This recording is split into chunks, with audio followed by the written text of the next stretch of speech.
Greetings, podcast listeners. In this episode, I'll be speaking about the emergence of military rule and its impact on the expansion of Japan.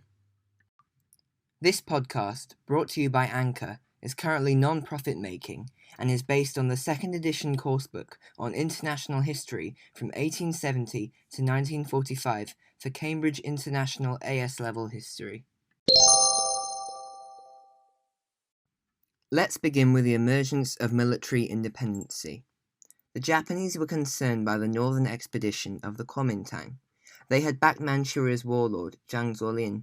However, he became very powerful and attempted to expand into northern China, which made him a target for Chiang's northern expedition. If Chiang Kai-shek was able to defeat Zhang, Japan's interests in Manchuria could be hit hard.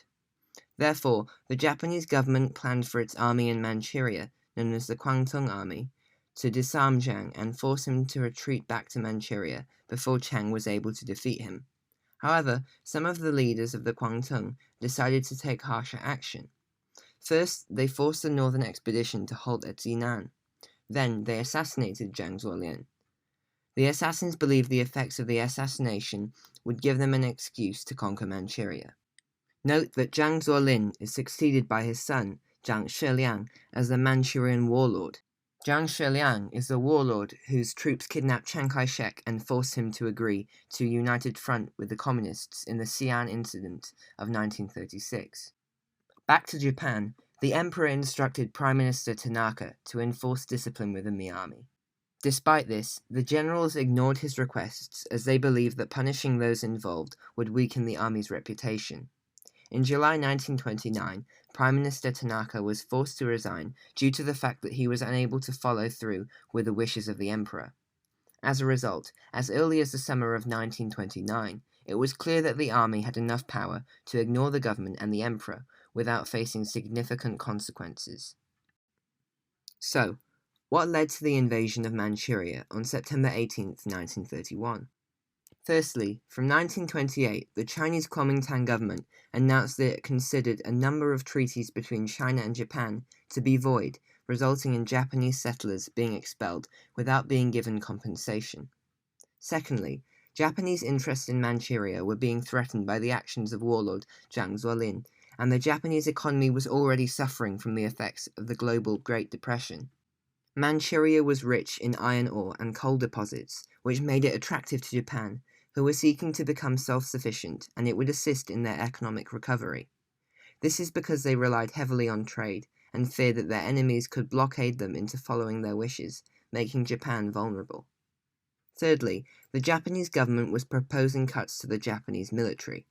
As a result, army officers were determined to use Manchuria to show the government the importance of the military.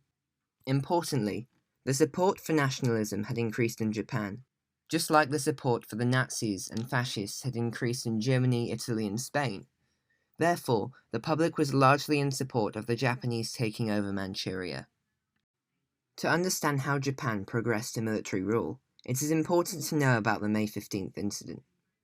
During the May 15 incident, Prime Minister Inukai Tsuyoshi was assassinated by 11 young naval officers, who were angered by the London Naval Treaty, which limited the size of the Imperial Japanese Navy.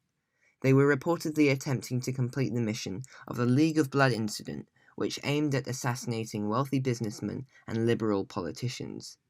The officers were put on trial for the assassination, but they were heavily supported by the Japanese population, so they were only given light sentences. Prime Minister Inukai Tsuyoshi was succeeded by former Prime Minister, who was in office from 1921 to 1922, Takahashi Korekiyo, as acting Prime Minister. It was clear that the constitutional government of Japan had lost control of its armed forces. Due to the government's intense unpopularity, the emperor's advisors decided it was clear that a democratically elected government could no longer provide Japan with the stability that it needed. Following their advice, Emperor Hirohito appointed Admiral Makoto Saito as Prime Minister. As the armed forces assumed control, Japan transitioned into a military dictatorship. Now I shall go into the thought-provoking question posed on my website, which is, did military rule make war inevitable for Japan? In my opinion, despite the rise in military rule, Japan had already been angered by China, as settlers had been expelled, Japanese interests were being threatened, the Japanese economy was suffering, and public opinion in Japan was largely supportive of the Manchuria campaign. So to a certain extent, war was already very likely without the nationalist aggression of military rule. However, overall, the military rule exacerbated these factors in my opinion, due to their aggressive nationalist policies. So it is possible that without military rule, there would still have been a war in which China and Japan came into direct conflict, and Japan was involved in the World War II. It's still likely in my opinion, but more importantly, what do you think? Thank you for listening to another episode of my podcast. In the next episode, I'll be speaking about the reasons behind Japanese aggression and participation in the Second World War.